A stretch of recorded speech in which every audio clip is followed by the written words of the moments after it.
আমরা এখান থেকে লাইক দিয়ে রাখলাম, সবগুলো পোস্টই তার লাইক দিয়ে রাখলাম। রিলেটেড পেজ, আমরা রিলেটেড পেজে যাব না। পেজ ক্রিয়েট হয়েছে 6 জানুয়ারি 2019 সালে। এই পেজটা 2019 সালে ক্রিয়েট করা হয়েছে। আমরা এখানে এসে দেখি যে আসলে 2019 সালে যেহেতু ক্রিয়েট করা হয়েছে, 1 ইয়ার আগে। ওকে, যাই হোক, আমরা এখান থেকে পেয়ে গেলাম। ফোন নাম্বার পাইনি, সমস্যা নেই, জিমেলও পাইনি। ওকে, ফেসবুক পেজ লিঙ্ক তো পেয়ে গেছি, আমরা এটাকে সেভ করি। ওকে, দ্যাটস ইট। আমরা আবার চলে আসি এটাতে, British expense Canada, copy image.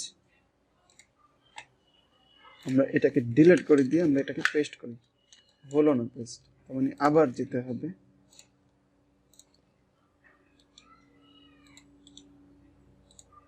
আমরা সেভ না করি, পেস্ট করি। British EXPATS experts Canada, EXPATS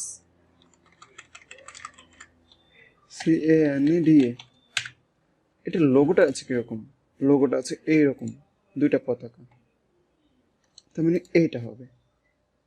কিভাবে এটা হবে? আমরা এখানে আসলে আমরা কিন্তু ঠিক সেম দেখতে পারবো, সেম হ্যান্ড, সেম সব কিছু। আমি একটু ক্যানভাসটা কমিয়ে নিই, অল্টার IP,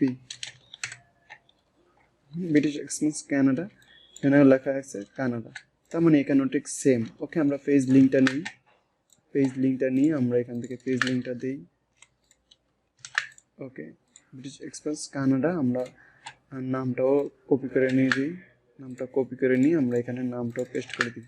ওকে, এখান থেকে ফোন নাম্বার দরকার, ফোন নাম্বার আছে কিনা আমরা সেটা দেখি। ফোন নাম্বার যেহেতু নাই, সমস্যা নেই, আমরা এখান থেকে আগে এটাকে লাইক দিয়ে রাখি। লাইক দিয়ে রাখলাম।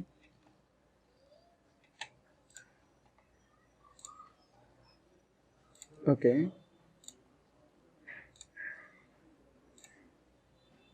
সবগুলো পোস্ট আমরা একটা রিঅ্যাক্ট দিয়ে রাখি, আমাদের এটা ফিউচারে কাজে লাগতে পারে। ওকে, ব্রিটিশ এক্সপেন্স কানাডা, আমরা এখান থেকে আসলে এদের কিছু পাবো না, সমস্যা নেই। আমরা এটাকে টান দিয়ে 0 করে দিই, এটাকে ইউনাইটেড আরব এমিরেটস, এখান থেকে এটাকে করে দিলাম, এখান থেকে এটাকে 0 করে দিলাম। Okay, that's it. British expand Canada, আমরা এটাও পেয়ে গেলাম। আমাদের এবার এটাকেও আমরা ডিলিট করে দিচ্ছি। আবার চলে আসি আমরা এখান থেকে, ঠিক সেম আমি যেই ওয়েতে আসলে এই বিষয়গুলো দেখাই, আপনি ঠিক এইভাবে সেম ওয়েতে আপনি আপনার নিজস্ব টার্গেটেড কিওয়ার্ডস দ্বারা আপনি আপনার ক্লায়েন্টগুলো কীভাবে খুঁজে বের করতে পারবেন। ওকে, আমি ব্রিটিশ এক্সপেন্স